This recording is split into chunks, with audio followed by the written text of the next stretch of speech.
Halo sahabat-sahabatku yang baik. Saat ini kita akan membahas tentang salib Katolik. Apakah ada yang salah dengan salib Katolik? Eits, tentunya tidak ada yang salah dengan salib Katolik. Saat ini sebenarnya kita akan membahas tentang mengapa salib Katolik ada korpusnya atau ada tubuhnya.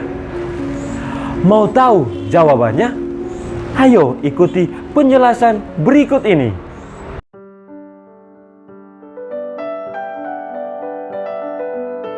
Ada sejumlah orang yang mempertanyakan hal ini. Mengapa salib Katolik ada korpusnya? Hal ini sesungguhnya terhubung dengan dua anggapan. Anggapan yang pertama adalah Gereja Katolik mengakui kematian Kristus, tetapi tidak kebangkitan Kristus. Dan yang kedua adalah Gereja Katolik menyembah berhala. Tentunya dua anggapan ini adalah anggapan yang salah.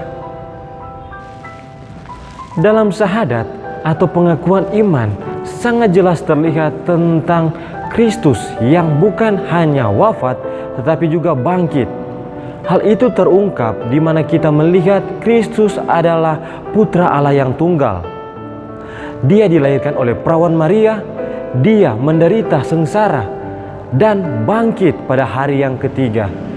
Jadi sangat jelas bahwa kita tidak hanya percaya dengan kematian Kristus, wafat Kristus, tetapi juga kebangkitannya.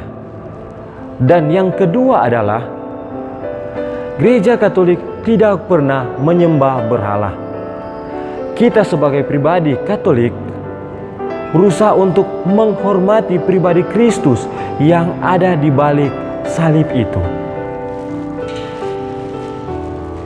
Sahabat-sahabatku yang baik, di dalam Gereja Katolik, salib merupakan identitas diri.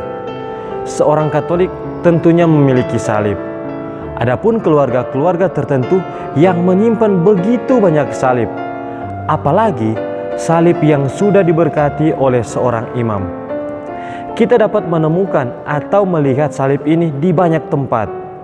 Kita dapat melihat di dalam gereja, kita dapat melihat di rumah, kita pun dapat melihat di rosario. Kita juga dapat melihat di gambar-gambar ataupun patung-patung.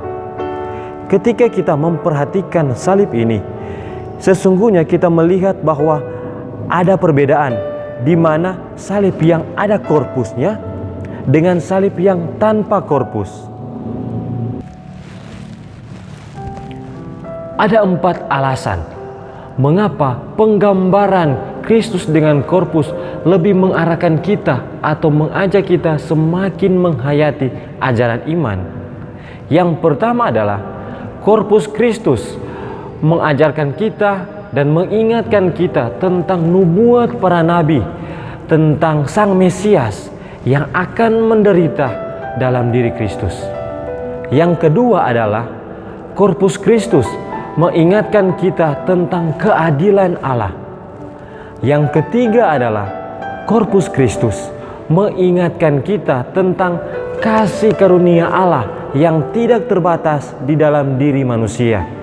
Dan yang keempat adalah korpus Kristus mengajak kita untuk berbuat baik, rela berkorban, dan juga selalu melakukan hal-hal yang mendekatkan diri kita dengan Tuhan, serta tidak putus asa dalam memikul salib setiap hari. Sahabat-sahabatku yang baik, korpus Kristus memiliki makna yang mendalam. Kesadaran tentang makna ini membuat kita mengetahui bahwa begitu besar kasih Allah di dalam diri manusia. Oke, semoga penjelasan ini memberikan jawaban kepada kita tentang pertanyaan mengapa salib Katolik ada korpusnya. Semoga informasi ini bermanfaat. Tuhan Yesus memberkati kita semua.